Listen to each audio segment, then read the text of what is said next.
8절에서 10절입니다. 여러분 잘 아시는 말씀입니다. 에베소서 2장 8절 10절. 자, 다 같이 우리 2장 8절 같이 읽겠습니다. 시작. 구원을 받았나니 자신에게서 난 것이 아니요 하나님의 선물이냐 행위에서 난 것이 아니니 그것은 아무도 자랑하지 못하게 하려니라. 우리는 그분의 작품이요 그리스도 예수님 안에서 선한 행위를 하도록 창조된 자니라. 하나님께서 그 선한 행위 가운데 걷게 하려 하심이니라. 아멘. 기도하겠습니다. 하나님 아버지 감사합니다. 일주일 동안 눈동자같이 지켜주시고 함께 하시며 또 영광을 받으시고 저희들 인도하신 것 감사합니다. 오늘 주님의 날 참 원건각제 귀한 성도들 믿음을 가지고 이 자리에 왔습니다. 하나님 참 성도들이 하나님의 말씀을 바라고 있는데 이 말씀 안에 참 큰 복이 임하도록 은혜와 또 저희들을 긍휼히 여기시고 오직 하나님께만 영광 돌릴 수 있는 귀한 말씀, 이 특별히 우리가 이 말씀 안에 굳게 서게 하옵소서. 지금 여러 가지로 참 말씀이 희귀하고 또 말씀이 있지만 혼돈 가운데 있습니다. 아버지 하나님의 뜻이 그대로 잘 전달되는 이 시간 되게 도와주시고 우리가 성령의 음성, 하나님의 음성을 듣게 하옵소서.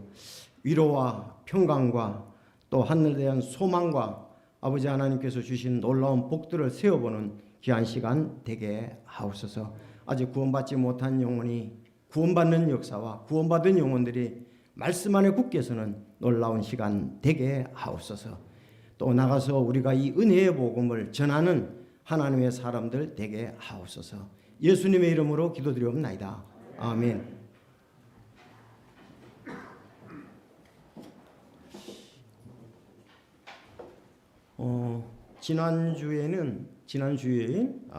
지난주 우리 19일부터 22일까지 경기도 양평에서 전국 목회자 친교회가 있었습니다.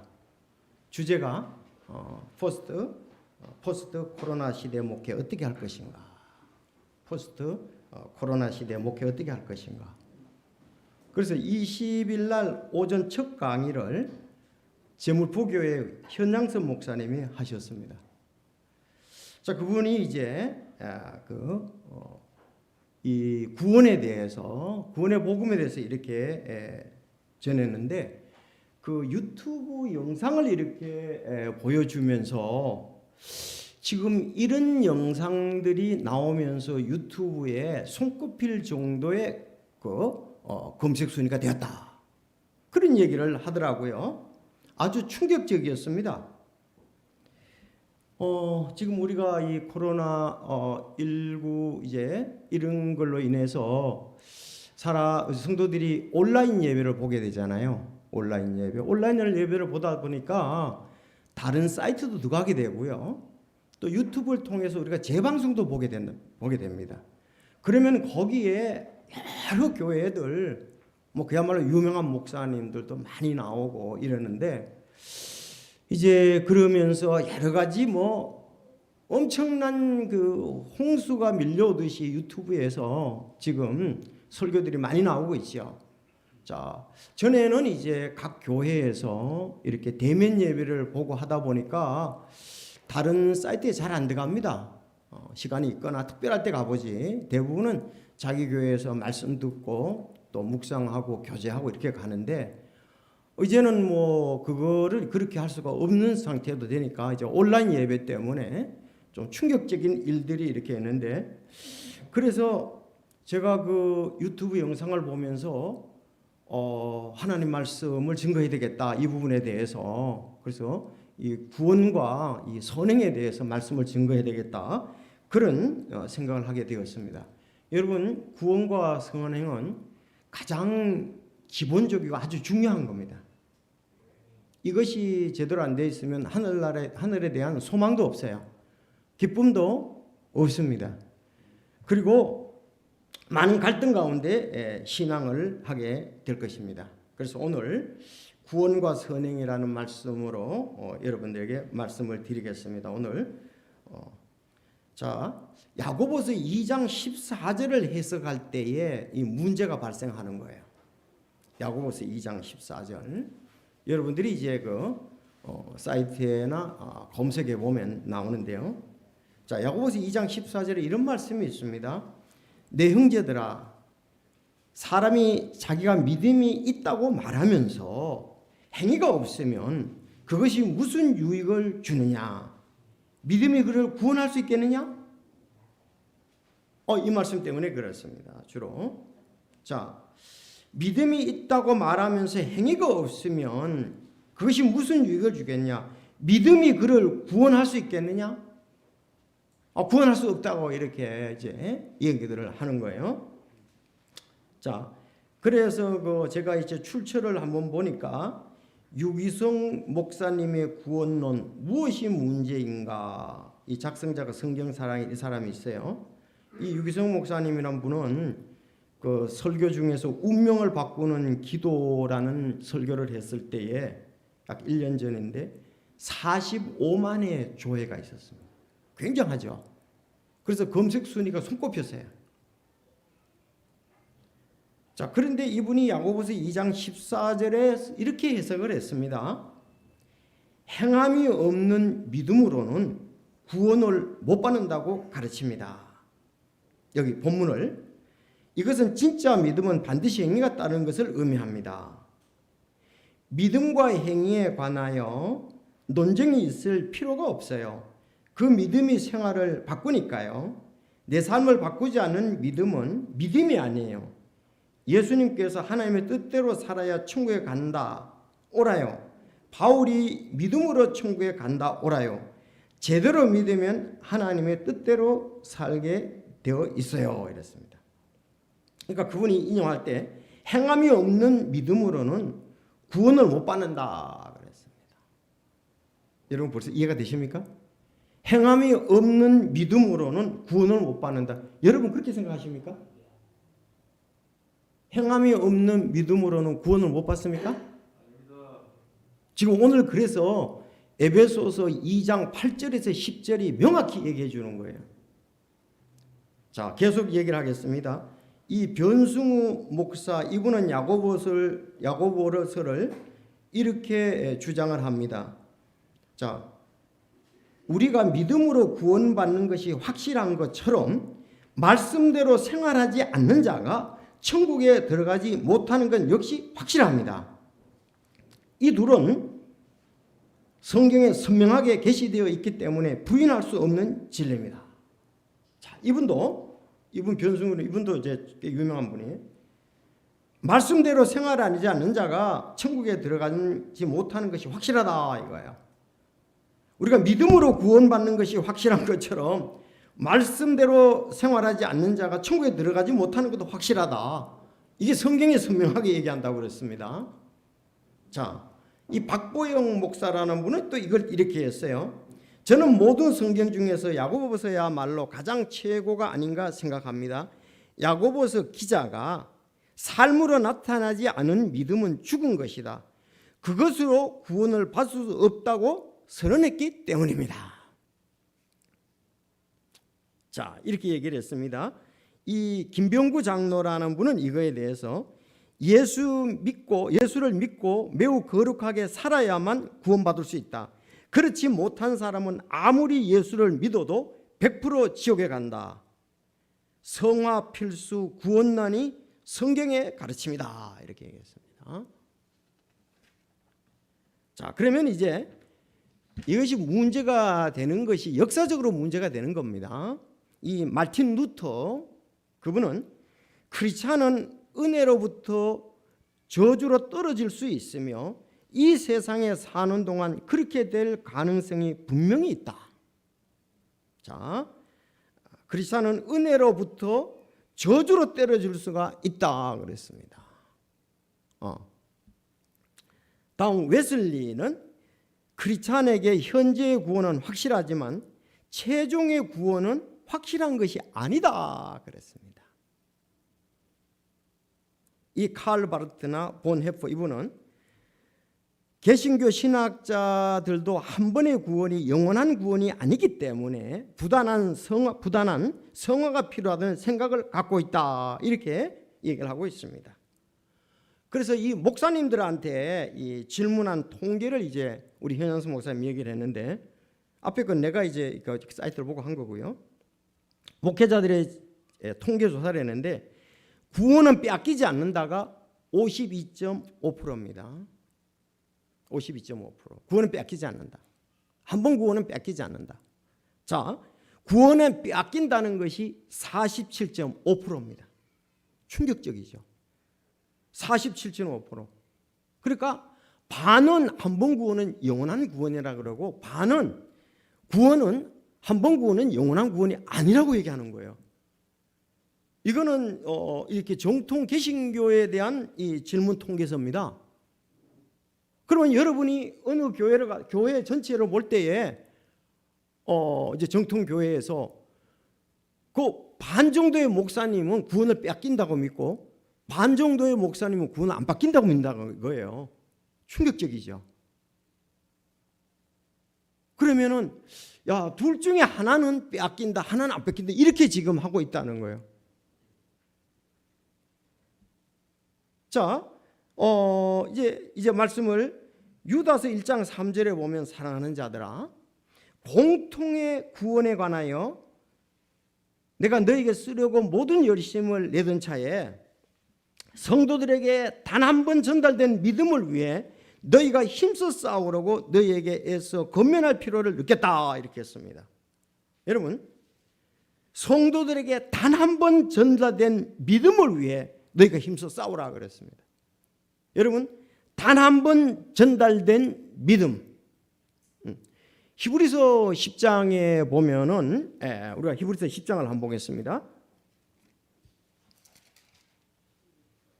자, 히브리서 10장. 이 단 한 번이란 말이 여기 나오는데요. 10장 10절을 보겠습니다. 시작. 바로 이 뜻으로 말미암아 예수 그리스도의 몸이 단 한 번 영원히 들어짐을 통해 우리가 거룩히 구별되었노라. 바로 이 뜻으로 말미암아 예수 그리스도의 몸이 단 한 번 영원히 들어짐을 통해 우리가 거룩히 구별되었노라. 자, 14절도 시작.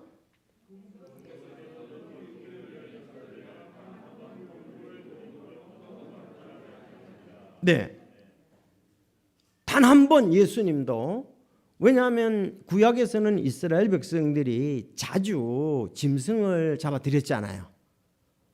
그건 이제 그림자죠. 실체인 예수님이 오셔서 십자가에 못 박히시고 우리 죄를 위해서 피 흘리시면서 우리 죄를 위해서 단 한 번 이제 들어졌습니다. 자, 그러면 그걸 믿는 자들은 영원토록 완전하게 하셨다 그랬어요. 영원토록 완전하게 하셨다. 그러니까 유다가 얘기한 대로 성도들에게 공통의 구원, 또 단 한 번 전달된 믿음을 위해서 힘써 싸우라. 왜냐하면은 바울 사도가 이렇게 복음을 전했는데 그 사람들 가운데 율법주의자들이 있었습니다. 그들은 율법을 지켜야 구원받는다고 얘기를 했어요. 그래서 그거를 위해서 힘써 싸워야 되겠다, 그렇게 얘기를 했습니다. 그러면 우리가 단 한 번 구원은 영원한 구원인데 우리도 이걸 이 말씀에 따라서 우리도 힘써 싸워야 될 필요가 있습니다. 여러분, 그렇습니까? 그건 아니다. 우리는 그렇게 안 믿는다. 자, 그러면 반 정도의 교회는 목사님들이 반이 그렇게 나왔으니까 아니라는 얘기죠. 여러분, 나가서 오늘 에베소서 2장 8절에서 10절 말씀을 전하십시오. 여기, 그래서 오늘 본문 말씀이 굉장히 중요한데, 뭐 이단들은 그 자기들의 교리와 자기들의 행함으로 구원받는다 그러니까 뭐 그건 뭐 제쳐놔야죠. 이단들은 자기들의 교리가 있다고요. 자기의 그 교주들이 그냥 신비한 것을 깨달았고 하나님이 그 사람에게만 특별한 것을 주셨다고 이렇게 탁 이 말을 치고 나온 것들이잖아요. 전부 잘못된 교리들. 여러분들 여기 공통의 구원이라고 그랬잖아요. 유다가 공통. 갈라디아에서 보면은 다른 구원을 전하면은 저주를 받을지다 그랬습니다. 뭐 구원은 몇 가지가 있는 게 아니에요. 이단들마다 자기 교리다 있는데 다 그거 아니죠. 공통으로 공통의 구원이라 이렇게 얘기를 했습니다. 성경에는. 그리고 성도에게 단 한 번 전달된 믿음이라고 그랬습니다. 바울 사도가 선교 여행을 통해서 각 곳에 공통된 믿음을 전했습니다. 그래서 그곳에 세워진 교회들은 똑같이 그것을 믿었습니다. 그때는 이단도 없었어요. 그러면은 바울 사도가 이단이란 말입니까? 여기 가서는 여거 전하고 여기는 저걸 전하고 그런 게 없어요. 각 곳에 1차 선교여행, 2차 선교여행, 3차 선교여행, 마지막 로마 감옥에 가서도 똑같은 복음을 전했습니다. 똑같은 복음은 오늘 에베소서 2장 8절에서 10절에 있는 이 복음입니다. 에베소 교회에서 전한 것이나 고린도 교회에서 전한 것이나 데살로니가 교회에 전한 것이나 전부 같습니다. 같습니다. 다른 구원은 있을 수가 없지요. 뭐 예수님이 몇 가지 길을 주고 몇 가지 구원을 줘서 다르게 받도록 하는 건 없잖아요. 자, 오늘 그거에 대해서 간단히 좀 전하겠습니다. 두 가지로 말씀을 드리겠습니다. 그러니까 여러분들 지금 이분들이 이 역사상 이 마틴 루터라든가 웨슬러라든가 칼 바르트 보네포 이분들의 그 사상들이 목사님들이 그대로 믿고 있다는 거예요. 한 번의 구원이 영원한 구원이 아니다. 부단한 성화가 필요하다라든지 현재의 구원은 확실하지만 최종의 구원은 확실한 것이 아니다. 그러니까 죽어봐야 한다는 거죠. 참 불행한 거죠. 여러분들 잘 아는 요한복음 5장 39절. 저는 구원받고 난 다음에 요한복음 5장 39절을 보니까 초대교회 성도들은 영존하는 생명이 있다는 걸 믿고 신앙생활을 했더라고요. 요한복음 여러분 5장 39절 찾아보시기 바랍니다. 죽어봐야 되는 것이 아닙니다. 그래서 제가 처음 신앙생활 때 그 교회는 왜 죽어봐야 구원이 있다고 말하는가 봤더니 이런 분들의 그 신학사상을 따라서 그런 거예요. 성경을 따라야죠. 요한복음 5장 39절 시작.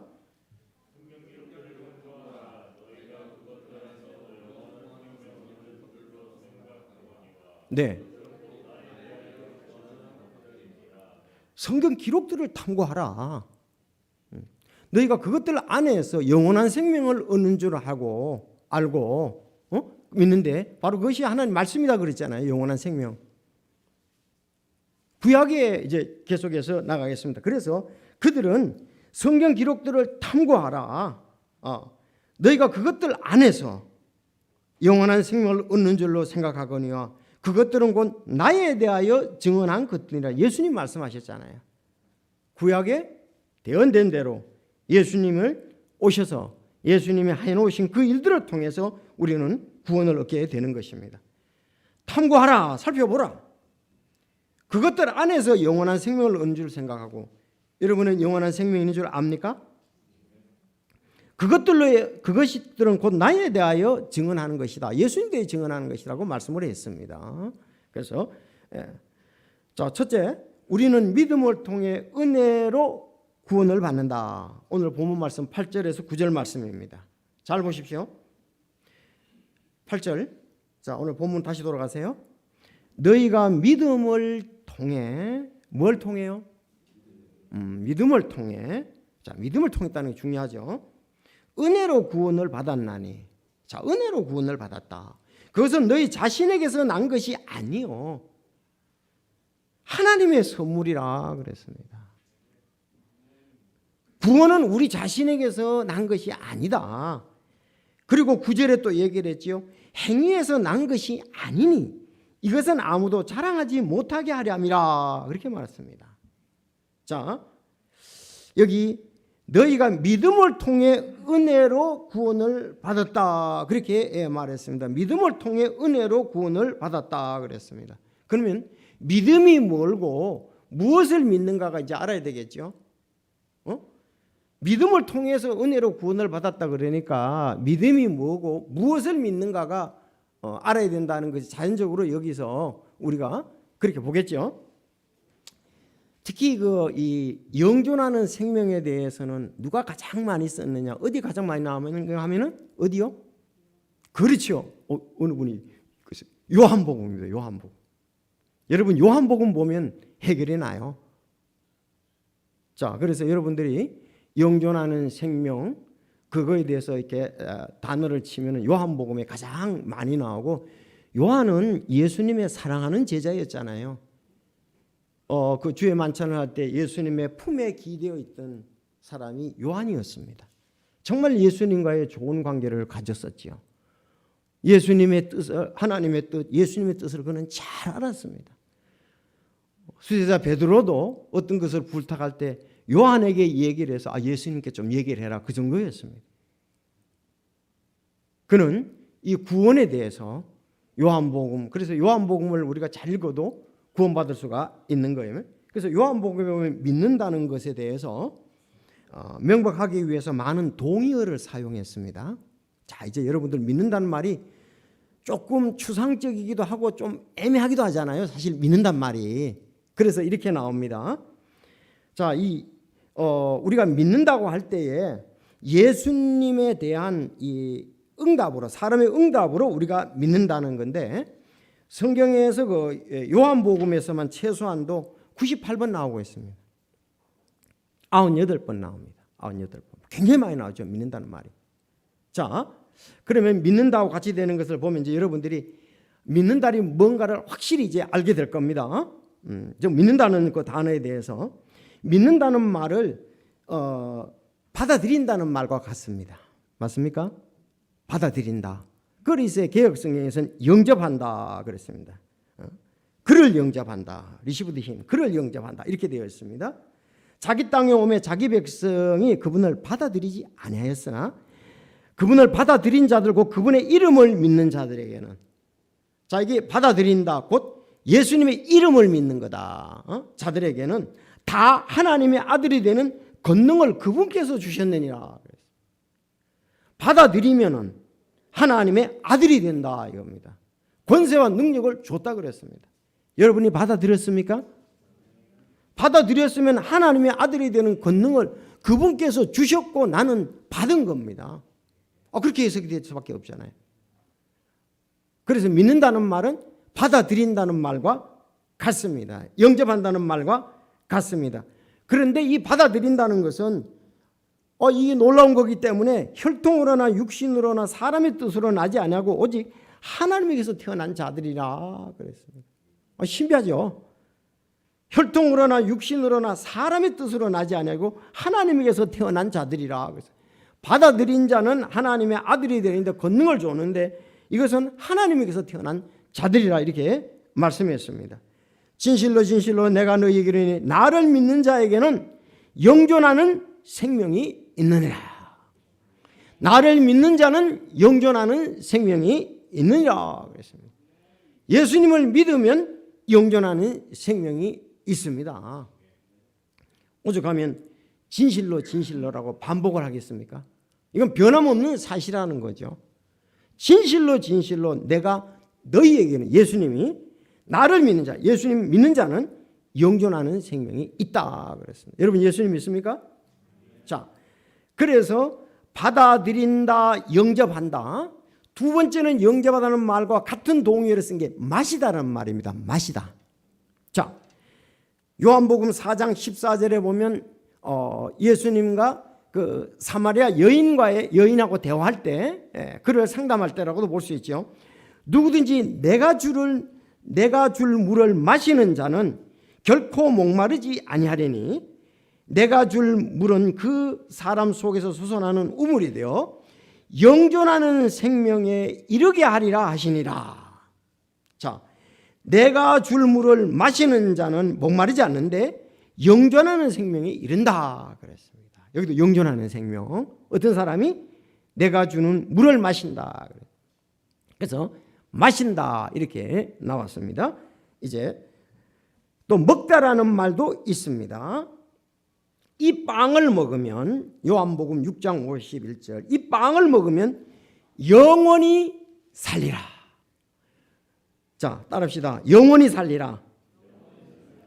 영존하는 생명에 이르게 하리라. 자, 그래서 받아들인 자들, 마신 자들, 먹는 자는 전부 영존하는 생명과 관계가 됩니다. 자, 오다라는 말씀이 또 있습니다. 요한복음 6장 35절, 요한복음 6장 35절. 예수님께서 그들에게 이르시되 내가 곧 생명의 빵이니 내게 오는 자는 결코 줄이지 아니할 것이요 나를 믿는 자는 결코 목마르지 아니하리라 그랬어요. 여기서 오는 자를 믿는 자라고 또 얘기를 했잖아요. 오는 자를 믿는 자. 자, 그래서 받아들인 자, 마시는 자, 먹는 자, 오는 자, 또 들어가다는 말이 있습니다. 내가 문이니 누구든지 나를 통해 안으로 들어가면 구원을 받는다 그랬습니다. 계시록 3장 20절에도 보라 내가 문에 서서 둘에 누구든지 내 음성을 듣고 문을 열면 내가 그에게로 들어가 그와 함께 만찬을 먹고 그는 나와 함께 먹으리라 그랬습니다. 자, 이것을 갖다가서 이건 요한이 지금 사도 요한이 얘기하는데 아주 로마서에는 잘 얘기를 했습니다. 로마서 10장 9절 여러분 잘 알지요. 내가 만일 내 입으로 예수를 신하고 하나님께서 그분을 죽은 자 가운데 살리신 것을 내 마음에 믿으면 구원을 받으리라 그랬습니다. 자, 그러면은 믿는다는 말이 이제 다른 성경에 우리가 그 사도행전 8장 37절에 보면 마음을 다하여 믿는 것과 관계가 됩니다. 자, 마신다, 먹는다, 온다, 들어간다 이것은 조금의 것이 아니라 전체 다다 이 말이에요. 사도행전 8장 37절 이렇게 나와요. 여기 이제 개혁 성경에는 없어요. 이게 문제가 되는 거죠. 개혁 성경 이 참 간증에 관한 중요한 말씀이거든요. 신앙 고백에 대해서 이 사도행전 8장 37절 개혁 성경은 없습니다. 그래서 우리가 킹제임스 쓰는 거예요. 그건 믿음하고 안 맞는 거예요. 그거는. 거기 보면 빌립이 이르되 지금 빌립이 내시를 구원 상담했잖아요. 구령 상담했잖아요. 그때 만일 그대가 마음을 다하여 믿으면 받을 수 있느니라. 뭘 받아요? 침례를 받을 수 있다.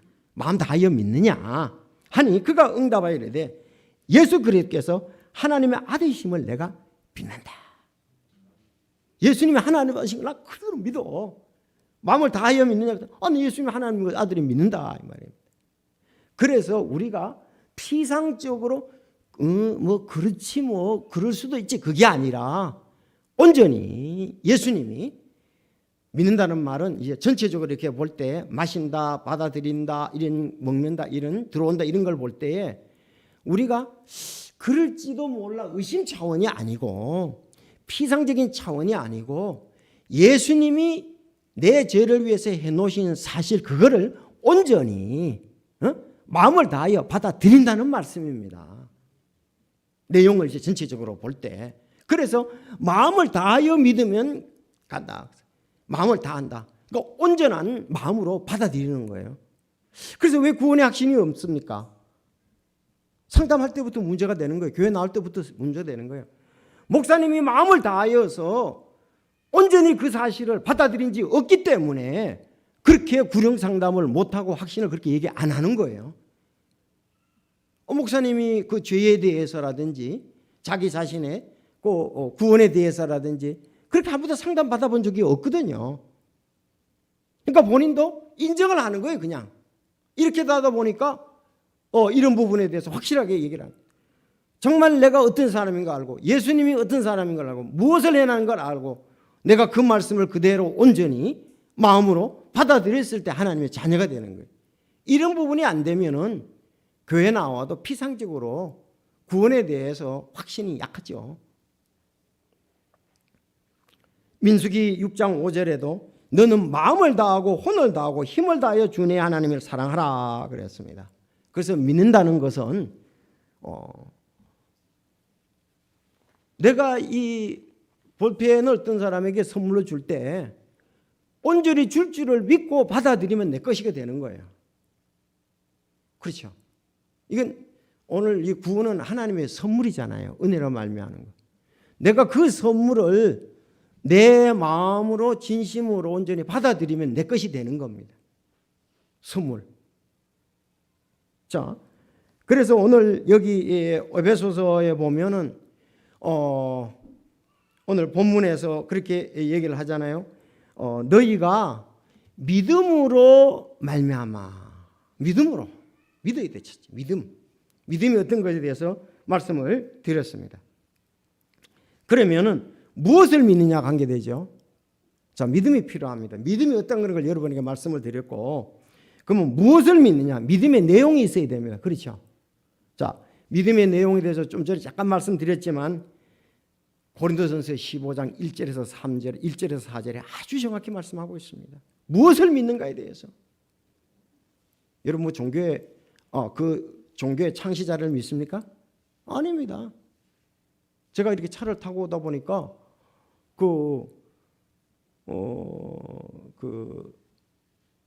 하나님의 교회 맞은편에 보면은 그 건물이 하나, 흰 건물이 하나 있어요. 거기 보면 그 통일교 건물이에요. 거기 보면은 나는 또 하나님 어머니 얘기해서 양쪽 다가 어떻게 또 하나님 어머니 얘기하는가 그런 생각을 했는데 거기도 보니까 한 학자를 대해서 이렇게 현수막을 해놨더라고요. 한 학자. 그 문선명 그분의 부인이잖아요. 그래서 그분을 하나님의 어머니라는 거예요.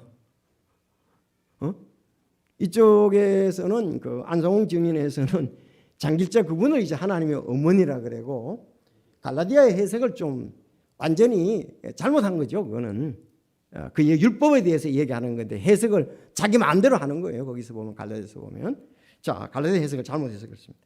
근데 우리가 그런 것이 아니고 고린도전서 15장 1절에서 4절 이거는 펴십시오. 아주 중요한 겁니다. 가장 잘 나타나고 있습니다. 성경에서. 뭘 믿느냐? 바울이 무엇을 믿으라고 했느냐? 이걸 믿으라고 했습니다. 고린도 교회 가서. 자, 고린도전서 15장 1절에서 4절까지. 또한 형제들아 내가 너희에게 선포한 복음을 너희에게 밝히 알리노니 너희 역시 그 복음을 받았으며 또 그 가운데 서 있느니라 그랬습니다. 내가 너희에게 선포한 복음을 너희에게 밝히 알리노니 다시 알려주는 거죠. 너희 역시 그 복음을 받았으며 또 그 가운데 서 있느라 그랬어요. 지금 고린도 교회에 편지하잖아요. 여러분 고린도 교회가 어떻게 설립되었는가 사도행전 18장 보면 잘 나오죠. 사도행전 17장에는 데살로니가 교회에 대해서 나오고 18장에는 고린도 교회에 대해서 나온다고요. 고린도에게 처음 들어가서 복음을 전할 때 그들이 내가 너에게 선포한 복음을 받게 하려니 다시 말하는데 너희 역시 그 복음을 받았다 이 말했습니다. 그 가운데 너희가 서 있느니라. 아니 받았고 지금 서 있지 않습니까? 여러분도 받았고 서 있습니까? 너희가 만일 내가 너희에게 선포한 것을 기억하고 헛되이 믿지 아니하였으면 또한 그 복음으로 구원을 받았느니라. 이미 받았습니다. 구원은 죽어봐야 아는 것이 아닙니다. 이미 받았습니다. 이제 3절이 핵심이에요. 시작.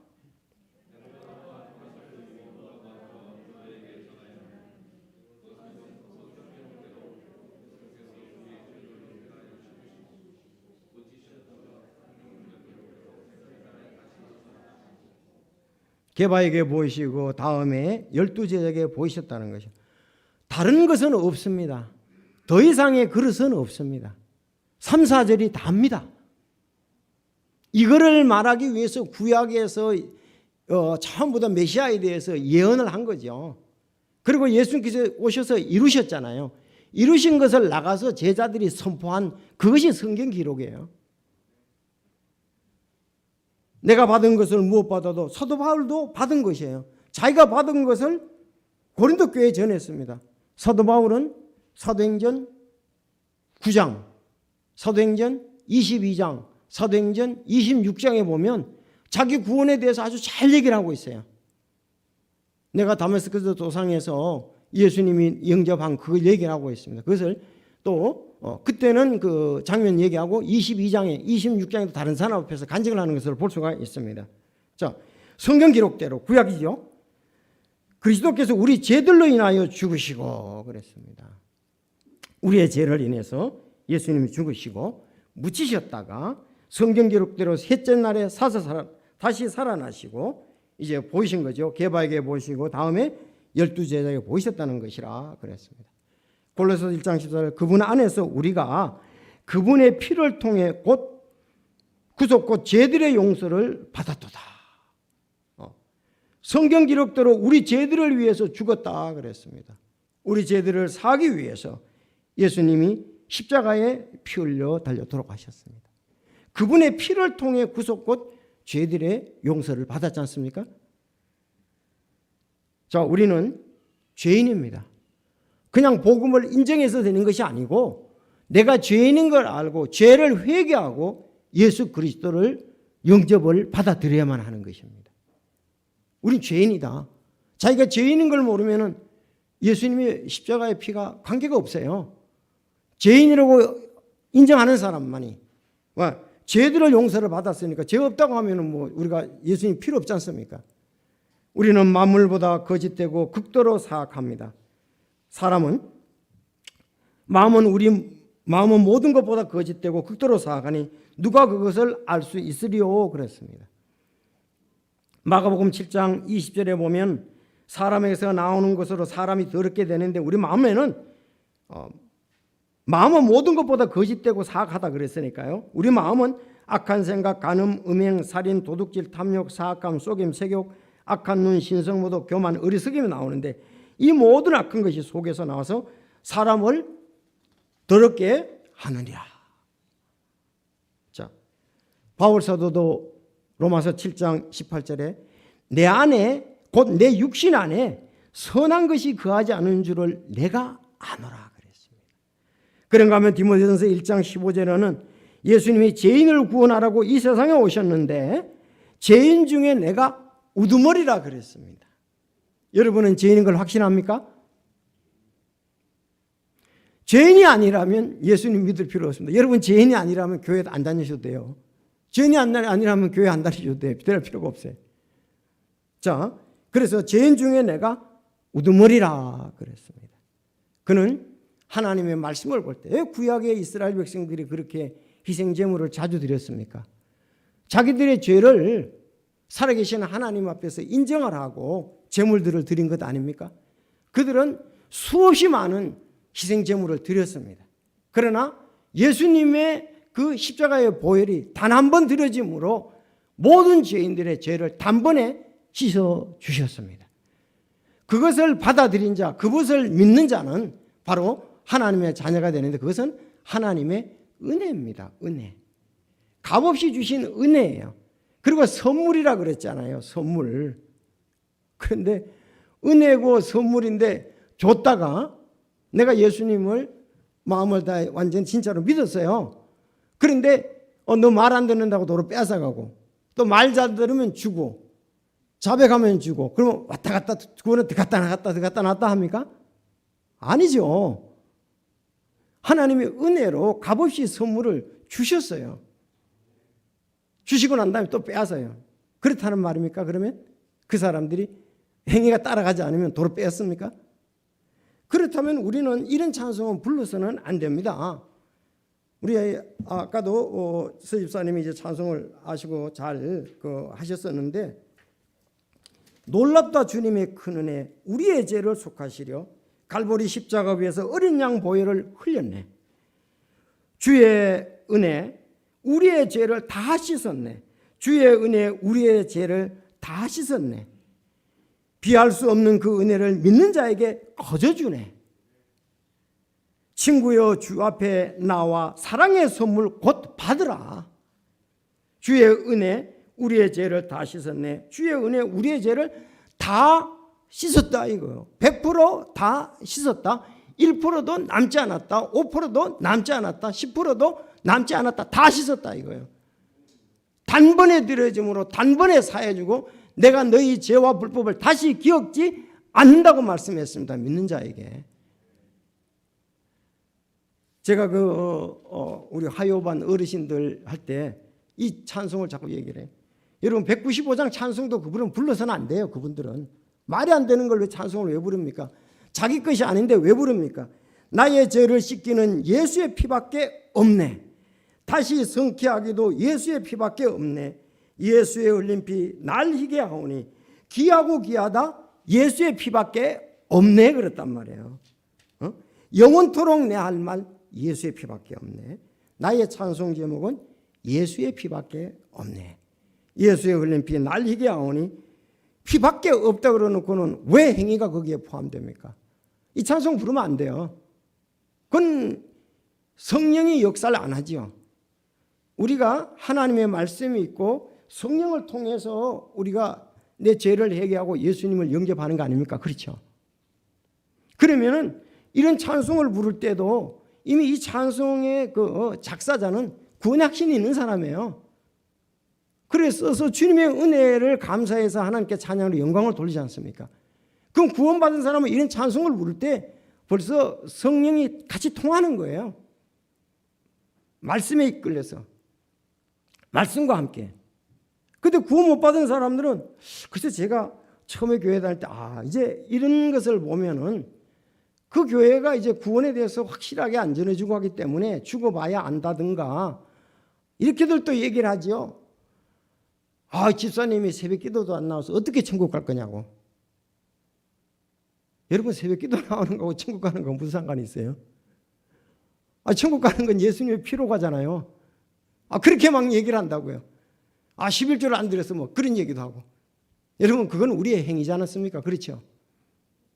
그래서 우리가 이런 부분에 대해서 여러분들이 유튜브를 이제 뭐 많이 보시게 될 거예요. 우리는 벌써 저것이 예수 그리스도의 십자가의 보혈도 믿고 행위로 구원을 유지해야 된다고 하는 것은 알면서 저건 아니라는 걸 분명히 알아야 됩니다. 그 사람이 너무 예화를 잘 들고 말을 잘하고 이런 거 성품이 좋고 그런 거 모든 것보다도 그건 하나님의 말씀에 의한 구원이 아니에요. 여기에는 구원에는 우리가 죄사함을 받는 구원에는 뭐를 덧붙여서는 안 됩니다. 더군다나 이단들은 뭐 그건 말도 할 수도 없고. 그래서 이런 찬송들이 부를 때 그래서 그분들은 그러냐고 어떤 분은 그러더라고요. 어떻게 하면 구원받을 수 있을까? 나를 긍휼히 여겨주시고 내 죄를 좀 사해 주십시오. 지금 오늘도 죄를 졌는데 어떻게 합니까? 그러니까 맨날 이렇게 우울해요. 그러나 우리가 시편을 보면은 그런 말씀이 아니잖아요. 시편 118편에 보면은 버린 돌이 모퉁이에 머릿돈 된 날, 이 날은 기뻐하고 즐거워하는 날이라고 그랬잖아요. 내가 여기 성도 침례교회 오니까 다르더라고요. 찬송이. 와, 살아있어요. 이런 찬송 부를 때 얼마나 힘이 있는지요. 그냥 거기서는 주여 주여 내가 비오니 죄인오라 하실 때에 날 부르소서 왜 그런 건 부르는 거예요. 이게 좀 구원의 확신. 바로 전해야 바로 믿어야 확신이 있어야 기쁨의 찬송이 있지 않습니까? 그래서 우리가 구원은 은혜로 받는 것이지 나 자신에게서 난 것이 아니다. 내가 무슨 행위가 조금도 포함될 필요가 없어요. 하나님의 선물이니 아무도 자랑치 못하게 하람이라 그렇게 말씀을 했습니다. 여러분 사도행전 18장 아까 고린도 교회에서 18장을 얘기했는데 거기 보면 회당장 우두머리 치리자 그리스도가 자기의 온 집과 함께 주를 믿었으므로 고린도 사람들 중에 많은 이들도 듣고 믿어 침례를 받더라 그랬습니다. 그들도 온 집과 함께 주를 믿었어요. 예수님을 믿었습니다. 그리고 고린도 사람들 중에 많은 이들도 듣고 믿어. 복음을 들어야 되죠. 믿어야지요. 침례를 받아야죠. 자, 정확히 이렇게 나와 있습니다. 그래서 고린도전서 15장 여러분들 4, 5절 옆에다가 사도행전 18장 8절을 써놓으십시오. 왜? 실제로 가서 고린도 교회 가서 복음을 전했던 것을 지금 다시 얘기하잖아요. 고린도전서 15장에서는. 그 사도행전 18장 8절에 보면은 잘 나와 있습니다. 여러분, 우리가 은혜로 받았다는 것, 로마서 4장 5절, 일을 하지 아니할지라도 경건치 아니하는 자를 의롭다 하시는 이를 믿는 자에게는 그의 믿음을 의로 여기신다 그랬습니다. 우리가 구원을 위해서 한 일이 없습니다. 일을 안 했습니다. 우리가 경건치도 아니했습니다. 그런데 하나님께서 우리의 믿음을 보시고 믿음을 의로 여기셨다, 그렇게 말씀하고 있습니다. 여러분, 은혜는 죄인인 사람에게 하나님이 거저 베푸는 사랑과 긍휼이에요. 거저 베푸는 사랑과 긍휼입니다. 그런데 이것을 모든 사람에게 은혜로 주기를 원하지만 당사자가 그것을 수용하려 하지 않으면 은혜가 되지 못합니다. 받아들여야 되죠. 그럼 누구든지 자유의지를 가지고 그분의 은혜를 믿음으로 받아들일 때 다시 태어나는 일이 생깁니다. 자유의지를 가지고. 자, 이제 만약 구원을 잃어버릴 수가 있다면은, 죄를 지으면은 잃어버린다면은, 여러분, 아브라함도 구원 못 받았습니다. 아브라함 구원 못 받았죠. 그러면 왜? 창세기 12장 12절에서 13절에 보면 자기 아내인 사라를 자기 누이 동생이라고 거짓말했다고 기록되어 있잖아요. 그리고 모세도 구원 못 받았어요. 그러면 왜? 그가 분노해가지고 이집트 사람을 살해했잖아요. 죽였잖아요. 출애굽기 2장 11절 12절에 보면. 다윗은 더 못 가죠. 왜? 다윗은 바세바하고 간음하고 그 남편 우리아를 전쟁에 해서 죽게 한 사람이잖아요. 못 가죠. 솔로몬은요, 우상과 우상 숭배 많은 여인들을, 이방 여인들을 아내로 삼았잖아요. 그러면 롯에 대해서는 어떻게 합니까? 의리라고 그랬습니다. 저 의로운 자가 마음을 상했다 그랬습니다. 여러분, 롯이 술에 취해가지고 딸들을 통해서 모압과 암몬 낳았잖아요. 두 족속이에요. 신약에서는 어떻습니까? 마가복음 14장 71절에 보면 베드로가요, 예수님에 대해서 너 닭울기 전에 3번 나를 부인한다고 그랬는데 그 말씀에 그가 저주하며 맹세하기 시작하여 이르되 그랬습니다. 예수님을 저주하고 맹세를 했다니까요. 나는 너희가 말하는 이 사람을 알지 못한다 그랬습니다. 예수님에 대해서 저주하고 맹세, 나 이 사람 모른다 그랬습니다. 그러면 구원 이후입니까? 이전입니까? 마태복음 16장에 보면 베드로가 예수님을 고백하잖아요. 16장에 보면 그 이후에요, 십자가 달릴 때니까요. 고린도 교회는 시기와 다툼과 분열이 있었습니다. 있었죠. 자, 그럼 그건 어떻게 설명할 거냐 이 말이에요. 구원은 예수 그리스도의 보혈로 구원받고 행위가 따라가지 않으면 그 구원이 유지가 안 된다 그러면은 이건 어떻게 설명을 할 거냐 이거예요. 베드로를 어떻게 설명하고 고린도 교회는 어떻게 설명하고 아브라함, 모세, 다윗에 대해서는 어떻게 설명하냐. 히브리서 11장에 보면 이들에 대해서 성경에는 과오도 얘기하지만 이들의 믿음에 대해서도 얘기하거든요. 자, 그 기록되어 있습니다. 그래서 우리가 이런 것을 볼 때에 여러분, 에베소서 2장 8절 9절 우리는 믿음으로 은혜로 그분의 선물로 값없이 구원을 받는다는 사실입니다. 여러분, 그 구원받고 나무인데 아무도 죄 안 지은 사람이 있습니까? 지금 죄의 마음이 여러분에게 없습니까? 한 사람도 여기 없습니다. 그래서 참 그래도 우리는 이미 분별을 잘할 수 있도록 참 잘 갖춰져 있어요. 아포스토 선교사님이 이런 걸 알고 미국의 좋은 초책자들을 번역을 해서 믿는 자의 삶중의 심판 잘 번역했죠.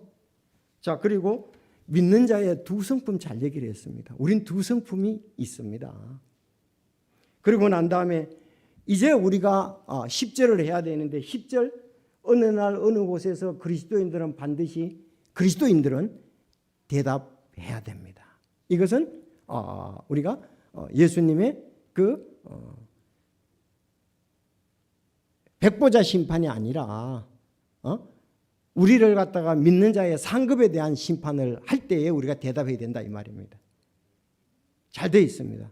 여러분 여기 있으니까 우리 신경자한테 얘기하면 구입할 수 있습니다. 그리고 앞으로 이거를 좀 인쇄를 이제 오래됐기 때문에 다시 우리가 해야 되겠습니다. 자, 이런 부분들을 바르게 알고 바른 분별을 해가지고 우리는 굳게 서야 되리라고 믿습니다. 그래서 이제부터는 우리의 선행에 대해서 얘기를 하는데요. 우리는 10절은 선행에 대해서 얘기합니다. 우리는 선행을 통해 하나님께 영광을 돌리는 것입니다. 선행은 구원받는 데는 아무 필요가 없어요. 선행을 통해서 하나님께 영광을 돌린다. 10절에 그랬습니다. 이젠 너희들이 뭐다? 하나님의 구원의 작품이다 이거예요. 선행을 위해서 너희들이 지음바 되었다고 말씀을 하고 있습니다. 선행은 우리가 하는 선행을 통해서 하나님은 우리에게 상급을 주시는 거예요. 그런데 이분들이 왜 그러냐 이거예요. 특히 히브리서에 보면 6장이라든가 2장 3절 이런 부분에 대해서 그리고 야고보에서의 행함을 강조했습니다. 여러분 알다시피 이 사도들 제자들은요. 오순절 사도행전 2장의 오순절에 성령 충만을 받고 아주 성령 충만한 가운데 신앙생활을 했습니다. 그래서 요한도 너희들이 은혜로 제사한 받는다 그러는데 요한 1세에 가보면 우리가 아주 죄가 있다 그러고 난 다음에 성령의 인도하심을 받으면 우리가 죄를 짓지 않는다 그렇게 말씀을 했거든요. 사실 우리가 성령의 인도하심을 받으면 죄를 안 짓습니다. 그들은 성령으로 충만한 사람들이었어요. 그래서 우리 그리스도인들이 성령 충만해서 죄 짓지 말라고 하는 거죠. 하나님의 이름을 더 하나님의 일을 능력 있게 하라고 말씀하는 거죠. 그 사람들 굉장한 사람들이었습니다. 뭐 사람을 두려워하지 않았어요. 왜? 성령 충만했기 때문에. 그리고 그들은 죄와 멀리된 삶을 살았습니다. 죄와 멀리 그런 삶을 살았습니다. 그래서 우리가 선행을 통해 하나님께 이제는 영광을 돌리는 겁니다. 오죽하면 이런 얘기를 하겠습니까? 갈라디아서 5장 13절 형제들아 너희가 부르심을 받아 자유에 이르렀으나 오직 자유를 육신을 위한 기회로 쓰지 말고 사랑으로 서로 섬기라. 우리 두 성품 있는 것 인정하잖아요. 그렇죠? 형제들아 너희가 부르심을 받아 이젠 자유에 이르렀다 이거예요. 자유에 이르렀다. 구원의 자유에 이르는데 오직 자유를 육신을 위한 기회로 삼지 말고 사랑으로 서로 섬기라. 바울이 갈라디아 교회 이렇게 했어요. 베드로도 마찬가지입니다. 너희가 자유로우나 너희 자유를 악을 덮는 도구로 쓰지 말고 오직 하나님의 종으로서 행하라 그랬습니다. 우리는 율법에서 자유되었습니다. 죄에서 자유를 얻었습니다. 이제는 그 육신의 기회로 삼고 죄를 덮는 도구로 사지 말고 종으로서 행하라 사랑하라 이렇게 말씀을 했습니다. 그래서 예수님도 마태복음에도 선한 행위를 보고 하늘에 계신 네 아버지께 영광을 돌리게 하라. 오늘 10절 우리는 그분의 작품이요 그리스도 예수님 안에서 선한 행위를 하도록 창조된 자리니 하나님께 그 선한 행위를 미리 정하신 것은 우리가 그 행위 가운데서 걷게 하려 함이라 그렇게 말씀했습니다. 이거에 대해서 최고의 말씀이 갈라디아서입니다. 내가 그리스도와 함께 십자가에 못 박혔으나 못 박혔다. 이제는 내가 사는 것이 아니라 내 안에 그리스도께서 사신다.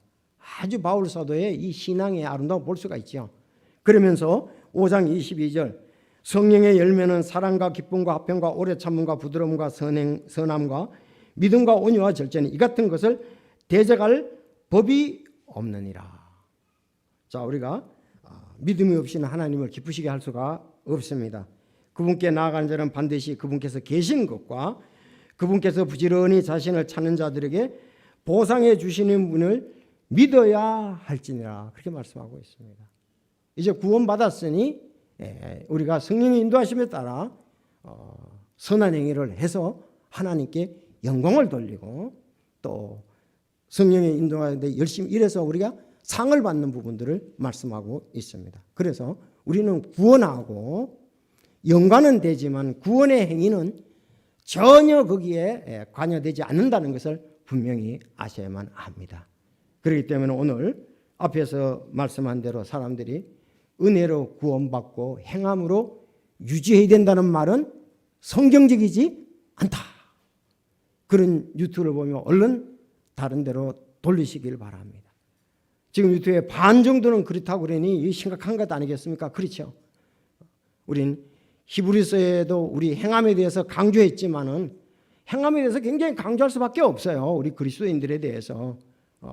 그래서 우리가 믿음으로 얻는 단번에 얻는 구원에 대해서는 우리가 알고 나가서 전해서 정말 그들이 확신 가운데 신앙생활하고 자유를 갖다 악의 도구로 쓰지 않는 그런 부분들을 말씀하면 될 것입니다. 그래서 오늘 구원과 선행에 대해서 말씀을 드렸습니다. 우리는 믿음을 통해 은혜로 구원을 받습니다. 선행을 통해 우리는 하나님께 영광을 돌립니다. 믿지 않는 사람들이 생각하는 그 선행하고는 다릅니다. 우리는 성령의 인도하신 가운데 선행이라고 볼 수가 있습니다. 말씀에 의한 선행이라고 볼 수가 있습니다. 모든 종교는 선행으로 구원을 받으려고 합니다. 우리는 선행으로 구원받는 것이 아니라 예수 그리스도의 보혈의 피로 구원받음을 믿습니다. 다 같이 기도드리겠습니다.